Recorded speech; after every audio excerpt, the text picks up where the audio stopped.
Good morning students, this is Rajpal in front of you. हम +2 physics में हैं बच्चा, और हमारा आज का जो टॉपिक है वो है arrangement of registers. 10th class में भी पढ़ा था हम लोगों ने कि arrangement of registers are generally classified into 2 category, एक सीरीज अरेंजमेंट और दूसरा हमारे पास पैरेलल अरेंजमेंट। बेटा हम जब देखते हैं ना जनरली तो हमें ऐसा लगता है कि 10th क्लास के अंदर पढ़ लिया था वैसा ही होगा, उस तरह का नहीं है। उसके अलावा कुछ और भी चीज़ें सामने निकल कर के आएगी इस अरेंजमेंट में। तो एक तो बोर्ड पॉइंट ऑफ व्यू से जिस तरह से क्वेश्चन आस्क किए जा रहे हैं वहाँ तक हम पहुँचेंगे। तो सबसे पहले इसमें देखते हैं अरेंजमेंट इन सीरीज़ में। देखो एक कंप्लीट डायग्राम नहीं दिया हमने, इस R1 रजिस्टर्स के दोनों टर्मिनल के बीच में पोटेंशियल V1 लगा दिया, R2 के दोनों टर्मिनल्स के बीच में V2 लगा दिया, R3 में V3 लगा दिया। पहला doubt, it is not necessary that every time you show the 3 registers, you can show the 2 or more than 3। मतलब आप 2 भी शो कर सकते थे, आप 3 से ज़्यादा भी शो कर सकते हैं। तो ये अरेंजमेंट बाउंड नहीं है। अब क्या कर दिया बंदे ने, अब ये जो नीचे डायग्राम आता है इसका मीनिंग क्लियर नहीं होता। 10th क्लास में तो बच्चे जस्ट याद करते हैं कि क्या होता है फॉर्मूला। बच्चा ये नीचे वाला डायग्राम इस बात को सपोर्ट करता है कि ऊपर जितने टोटल रेजिस्टेंस लगे हैं ना, नीचे उन तीनों के सम के बराबर इकट्ठा लगा दिया। इसको बोलेंगे रिजल्टेंट। ये रिजल्टेंट रेजिस्टर्स है। यहाँ V1, V2, V3 जो 3 पोटेंशियल लगे थे उन तीनों की जगह पर इकट्ठा पोटेंशियल Vs लगा दिया। अब हम सारी चीज़ों को एक्सप्लेन कर रहे हैं। R1, R2, R3 be the 3 resistance connected in series according to figure. V1, V2, V3 be the total potential applied respectively in between the two end of resistance R1, R2 and R3. I be the total current flow through the circuit, क्योंकि देखो ये यहाँ से कहीं भी connect होगा तो I current ही पूरे में से रिवॉल्व करेगा। अब कह रहे हैं कि according to principle of superposition, और गाइस सुपरपोजिशन प्रिंसिपल कहते हैं quantities of same nature are add directly. तो हमारे पास Vs है, वो V1 plus V2 plus V3 तीनों ऐड हो गए। अब ओम्स लॉ लगाइएगा। तो ओम्स लॉ जनरली यहाँ हम और ऊपर बात करें तो ओम्स लॉ कहते हैं V is equal to I R, एक जनरल फॉर्मूला है V is equal to I R. तो हमारे पास V1 क्या आएगा, हमारे पास V1 आ गया आई R1, V2 आई R2 और इसी तरह से V3 जो निकल करके आएगा वो आई R3 निकल करके आएगा। अब बात जो निकल करके आ रही है वो ये आ रही है कि हम I को I1 और I2 क्यों नहीं ले रहे।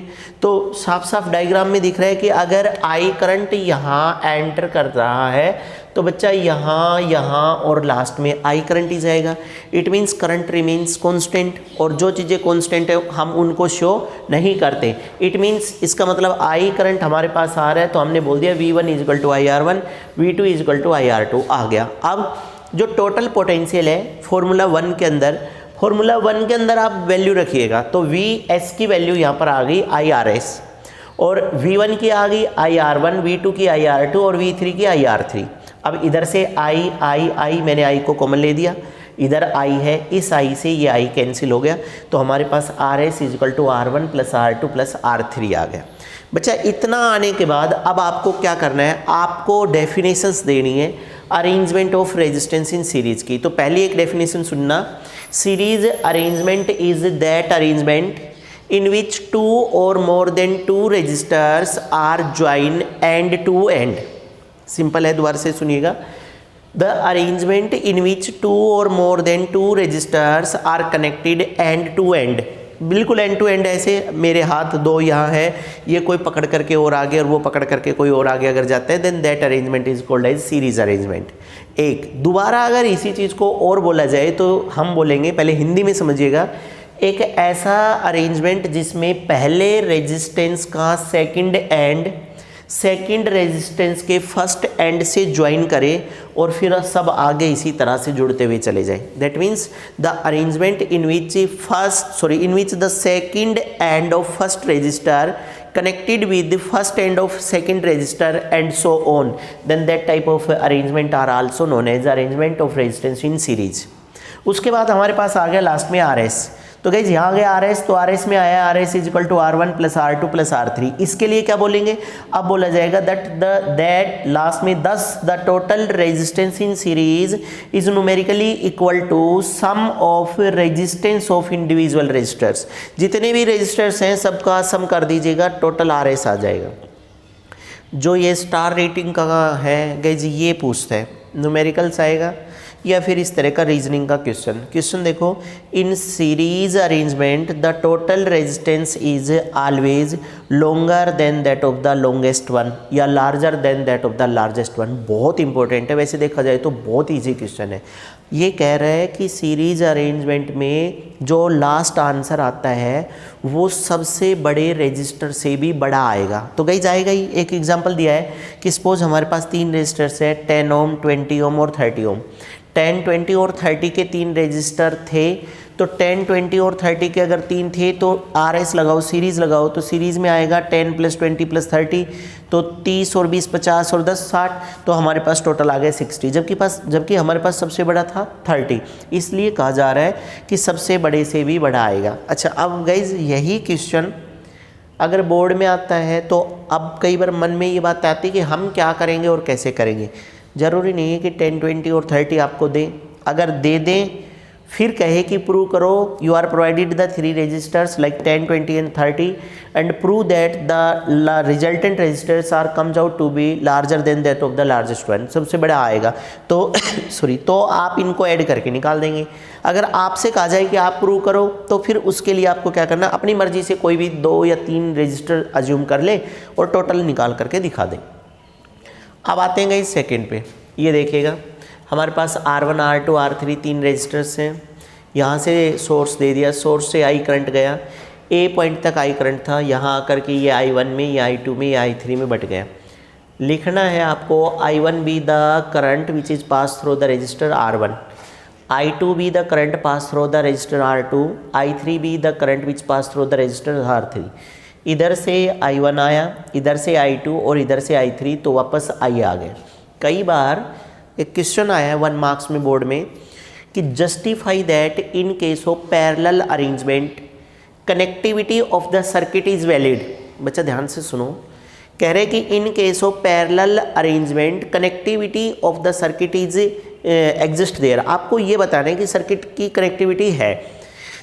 तो सर्किट की कनेक्टिविटी देखो, आपके पास ये I है, अगर ये I यहाँ से ट्राइफरकेट हो रहा है, ट्राइफरकेट मतलब I अगर 3 भागों में बट रहा है तो बच्चा किसी न किसी पॉइंट पर जाकर के तीनों जुड़ करके दोबारा I ला दे तो हम समझेंगे कि सर्किट की कनेक्टिविटी है, अदरवाइज नहीं। तो देखो I था, I1, I2, I3 में बट गया, इधर से I1 आ गया, ये I2 आ गया और ये I3, तो I1, I2, I3 फिर से किसके बराबर है, I के बराबर है। इसका मतलब कनेक्टिविटी ऑफ सर्किट एग्जिस्ट कर रहा है।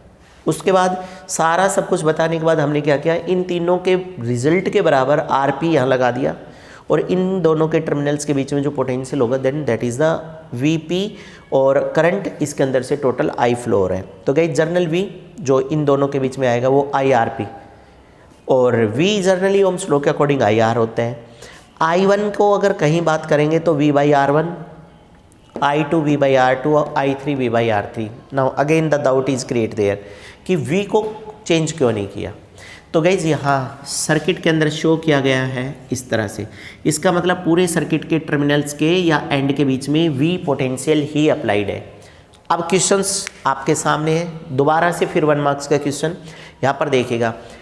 Series arrangement is work on, तो गाइज याद रखिएगा series arrangement is work on the principle of constant current. Please keep in mind, series arrangement constant current पे काम करता है और पैरेलल अरेंजमेंट कांस्टेंट पोटेंशियल पर काम करता है। सीरीज अरेंजमेंट में वेरिएबल पोटेंशियल होता है और पैरेलल अरेंजमेंट में वेरिएबल करंट होता है। ये हमारे पास अरेंजमेंट है। अब इतना होने के बाद आप देखिएगा I = I1 + I2 + I3 value रखो, I total V/RP, I1 V/R1, I2 V/R2, I3 V/R3, V common लेकर के काट दो, 1/RP = 1/R1 + 1/R2 + 1/R3 हो गया। अब दे दो definition. Parallel arrangement is that arrangement in which first end of all resistors are connected at one point and second end of all resistors are connected at another point। दोबारा से सुन लो, parallel arrangement is that arrangement in which one end of all resistor are connected at one point, second end of all resistors are connected at another point। ये हो गया। Last में अगर यहाँ देखें तो हमारे पास आएगा reciprocal of total resistance in parallel is numerically equal to sum of reciprocal of individual resistors. Sum of reciprocal of individual resistors is known as that.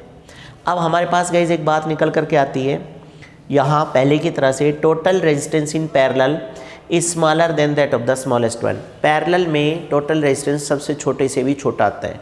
आप कैसे करेंगे, अब दो दे दी, सपोज एक 10 है एक 20 है, पैरेलल में लगाएं तो 1/RP इक्वल टू 1/10 प्लस 1/20, दोनों का एलसीएम लो, आपके पास 6.6 आ गया। अब देखो ये कह रहे हैं सबसे छोटा 10 था, लेकिन आपका आंसर तो कितना आया है, 6.6 आया है। अब एक इश्यू ये आ रहा है कि सपोज किसी जगह सर्किट के अंदर सर्किट अरेंज्ड हो गया, you never capable to change the configuration of the circuit. आप सर्किट की कॉन्फ़िगरेशन चेंज नहीं कर सकते, फिर भी आपको लग रहा है कि वहाँ पर रेजिस्टेंस ज़्यादा है, आपको रेजिस्टेंस कम करना है, तो क्या करेंगे, किसी न किसी जगह पर जो इक्विपमेंट्स रेजिस्टेंस शो कर रहे हैं और अगर वो सीरीज़ में है तो गाइज आप सीरीज़ को पैरेलल अरेंजमेंट में कर दीजिएगा, और जैसे ही सीरीज़ को पैरेलल अरेंजमेंट में आप कन्वर्ट करेंगे पक्का रेजिस्टेंस कम हो जाएगा। अब एक कॉमन बात सुन लीजिएगा आप, आज की वीडियो का last point, generally domestic electric circuit जो होता है, डोमेस्टिक इलेक्ट्रिक सर्किट लाइक बिजली के बोर्ड के ऊपर लगे हुए स्विच, अगर आपके घर में कहीं भी है तो उसके ऊपर एक इंडिकेटर लगा हुआ होता है, रेड कलर का इंडिकेटर। अब कभी आपने सोचा कि वो रेड कलर का इंडिकेटर क्यों लगाए जाते हैं, क्योंकि गाइस सोचो आपके घर में अगर सबसे कम लोड अगर आ रहा है तो इंडिकेटर का आ रहा है, और all the equipments in the domestic purpose are connected in parallel, घर में सारी चीज़ें पैरेलल में है, और उस इंडिकेटर का लोड या इंडिकेटर का रेजिस्टेंस वो भी पैरेलल में है, और आपके घर में सबसे छोटी चीज़ जिसका रेजिस्टेंस है वो इंडिकेटर है। और रूल क्या कह रहा है, किसी भी जगह किसी भी सर्किट में अगर अरेंजमेंट पैरेलल है तो जो नेट रिजल्टेंट आएगा वो सबसे छोटे से भी छोटा आएगा। इसका मतलब आपके घर के अंदर जितनी भी चीज़ें लगी हुई है वो जब भी आप एक फ़ैन चल रहा है, स्विच ऑन किया फ़ैन चल गया, फिर स्विच ऑन किया ट्यूबलाइट ऑन होगी, आपको महसूस नहीं होता कि करंट के ऊपर दबाव आ रहा है। क्यों, क्योंकि गाइज आपके घर में रेजिस्टेंस को इतना कम कर दिया गया है जितना कम कर सकते हैं। क्यों, क्योंकि किसी भी जगह पर घर में क्या कर दिया, इंडिकेटर लगा दिया, इंडिकेटर पैरेलल में लगा हुआ है, और पैरेलल में अब पूरा घर आपका पैरेलल में हो गया तो पूरे घर का रेजिस्टेंस इंडिकेटर के रेजिस्टेंस से भी कम हो गया। तो रेजिस्टेंस अगर कम होगा तो करंट मैक्सिमम, इसलिए आपके घर में जो फ्रीक्वेंसी आ रही है एसी की वही फ्रीक्वेंसी शो होगी। अब फिर से एक डाउट आ गया, सर हमारे घर में फ्रीक्वेंसी आ कितनी रही है, तो गाइज याद है ना आप लोगों को 220/50, मतलब 220 वोल्ट और 50 हर्ट्ज़, ये फ्रीक्वेंसी हमारी रहती है इंडिया के अंदर। तो हमारे घरों में जो 50 हर्ट्ज़ आ रही है वो एज इट इज़ कैपेबल रहेगी वर्किंग करवाने के लिए। So guys this is all about the arrangement in series as well as parallel. Take a screenshot.